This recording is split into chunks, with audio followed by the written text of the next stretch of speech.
सभी भैया बहनों को नमस्कार। पिछले वीडियो में हमने परमाणु संरचना के बारे में जानकारी प्राप्त की थी। इस वीडियो में हम परमाणु के मॉडल के बारे में जानकारी प्राप्त करेंगे। परमाणु मॉडल के बारे में अलग अलग वैज्ञानिकों ने शुरुआती दौर में अलग अलग मॉडल प्रस्तुत किए। उसी क्रम में रदरफोर्ड का परमाणु मॉडल, अर्नेस्ट रदरफोर्ड यह जानने के लिए इच्छुक थे कि इलेक्ट्रॉन परमाणु के भीतर कैसे व्यवस्थित होते हैं। उन्होंने एक प्रयोग किया। इस प्रयोग में तेज गति से चल रहे अल्फा कणों को सोने की पन्नी पर टकराया। उन्होंने सोने की पन्नी इसलिए चुनी क्योंकि वे बहुत पतली परत चाहते थे। सोने की यह पन्नी 1000 परमाणुओं के बराबर मोटी थी। अल्फा कण द्विआवेशित हीलियम कण होते हैं। रदरफोर्ड जो थे उन्होंने एक सोने की पन्नी ली, बहुत पतली थी। उस पन्नी के ऊपर उन्होंने अल्फा कण जो हीलियम कण होते हैं उनकी बौछार की।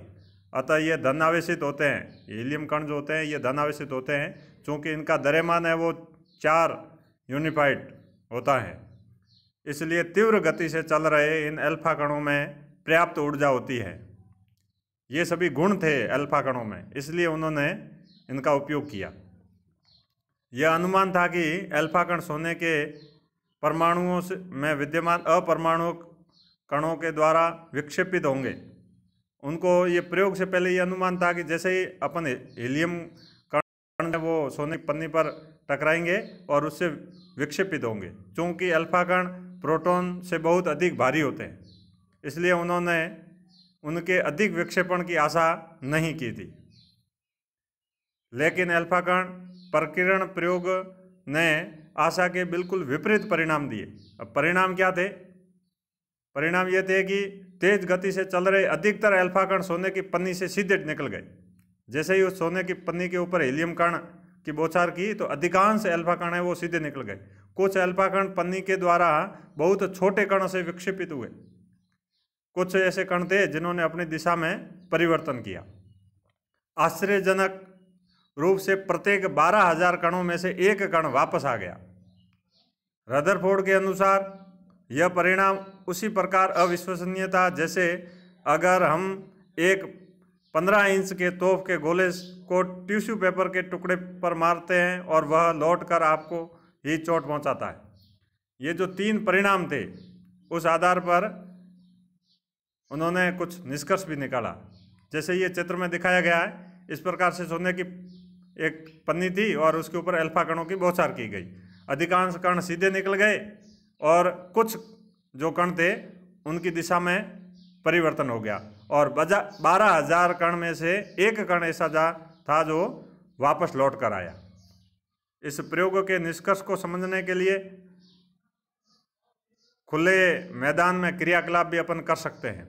जैसे कि एक बच्चा है और उस बच्चे को आंख बंद करके और दीवार के सामने दीवार है और बच्चा दीवार के सामने खड़ा हो गया और आंख बंद करके यदि वो पत्थर मारता है दीवार को तो हर बार पत्थर जैसे मारेगा उसको आवाज़ सुनाई देगी। परंतु इसी घटना को अपन यदि तार जो लगी हुई है, तारें लगी हुई है और उसके ऊपर ये वापस क्रिया दोहराई जाए तो उसमें से क्या होगा कि अधिकांश पत्थर है वो सीधे निकल जाएंगे और कुछ पत्थर होंगे उनकी दिशा में परिवर्तन होगा। जो तार से टकराएंगे उनकी दिशा में परिवर्तन होगा और 12,000 में से ऐसे 1-2 ऐसे पत्थर होंगे जो टकराकर सीधे वापस आएंगे। मतलब सेम उसी प्रकार से सोने की पन्नी पर हीलियम कणों की बौछार वाली घटना है। इस क्रियाकलाप को करके अपन इस सोने की पन्नी और हीलियम कणों की बौछार को समझ सकते हैं। उन्होंने ये जो क्रिया की उसके बाद में उन्होंने परिणाम निकाले। परिणाम क्या थे? परमाणुओं के भीतर का अधिकतर भाग खाली होता है क्योंकि अधिकतर अल्फा कण बिना विक्षेपण हुए सोने की पन्नी से सीधे निकल गए। इसलिए उन्होंने निष्कर्ष निकाला कि सोने की पन्नी के बीच में अधिकांश भाग जो है वो रिक्त है। बहुत कण अपने मार्ग से विक्षेपित होते हैं। बहुत कम कण हैं वो अपने मार्ग से विक्षेपित हुए थे, अपनी दिशा में परिवर्तन किया था। इससे ये जानकारी प्राप्त होती है कि परमाणु के भीतर धन आवेशित भाग होता है, परमाणु के भीतर धन आवेशित भाग होता है, इसलिए एल्फा कण जो थे उनके दिशा में परिवर्तन हुआ था। बहुत कम एल्फा कण 180 डिग्री पर विक्षेपित हुए थे, जिससे कि सोने के परमाणु का पूर्ण धन आवेशित भाग और द्रव्यमान परमाणुओं के भीतर कम आयतन में सीमित होता है। ये जो 3 उनको लक्षण नजर आए, उसके आधार पर इन्होंने ये 3 परिणाम निकाले। प्राप्त आंकड़ों के आधार पर उन्होंने ये निष्कर्ष निकाला कि नाभिक की त्रिज्या परमाणु की त्रिज्या से 10 गुना छोटी होती है। अपने प्रयोग के आधार पर रदरफोर्ड ने परमाणु का नाभिकीय मॉडल प्रस्तुत किया, जिनके लक्षण निम्नलिखित थे। परमाणु का केंद्र धन आवेशित होता है, उसे नाभिक कहते हैं। इलेक्ट्रॉन नाभिक के चारों ओर निश्चित कक्षा में चक्कर लगाते हैं और नाभिक का आकार परमाणु के आकार की तुलना में काफ़ी छोटा होता है। ये उन्होंने प्रयोग और प्रेक्षण के आधार पर ये लक्षण बताए। रदरफोर्ड का जो परमाणु मॉडल था उसकी कुछ कमियां रह गई। कमियां ये थी कि गोलाकार कक्ष में चक्रण करते हुए इलेक्ट्रॉन का स्थायी हो पाना संभव नहीं है। कोई भी आवेशित कण गोलाकार कण में त्वरित होगा और त्वरित के दौरान आवेशित कणों से ऊर्जा का विकिरण होगा। उन्होंने बताया कि जो इलेक्ट्रॉन होंगे वो चक्कर निकालते हैं तो वो स्थायी नहीं हो सकते। कोई भी आवेशित कण जो होता है वो गोलाकार कक्ष में जैसे ही त्वरित होता है तो त्वरित के दौरान ऊर्जा का विकिरण होगा। इस प्रकार स्थायी कक्ष में घूमता हुआ इलेक्ट्रॉन अपनी ऊर्जा विकिरित करेगा और नाभिक से टकराएगा, परंतु ऐसा नहीं हुआ। तो परमाणु अस्थिर होता है, जबकि हम जानते हैं कि परमाणु स्थायी है। रदरफोर्ड ने जो बताया कि इलेक्ट्रॉन जैसे ही चक्कर निकालते हैं, चक्कर निकालने के ऊर्जा विकिरण करते हैं, तो लास्ट के अंदर एक ऐसी स्थिति आएगी कि वो ऊर्जा पूरी समाप्त हो जाएगी और नाभिक से टकराएगा और ख़त्म हो जाएगा। परंतु वास्तव में इस चीज़ को वो पूरी तरीके से क्लियर नहीं कर सके। ये परमाणु मॉडल की कमियां रह गई।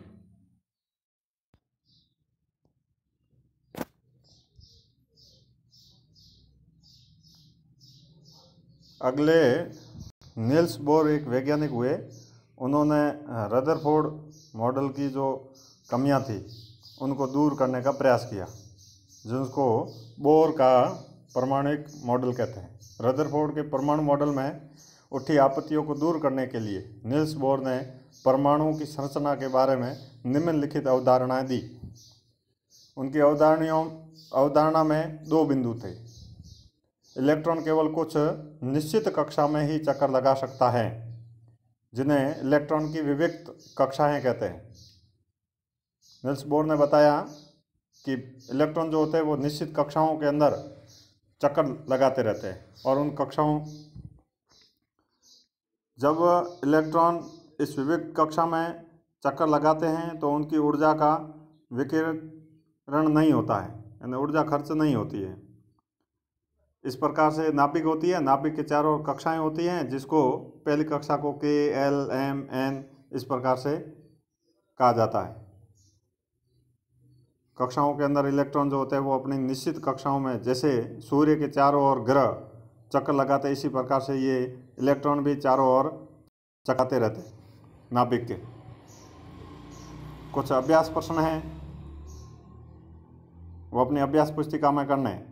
रदरफोर्ड परमाणु मॉडल की कमियां लिखनी है, बोर का परमाणु मॉडल की अवधारणाएं लिखनी है, रदरफोर्ड के परमाणु मॉडल के लक्षण लिखने हैं।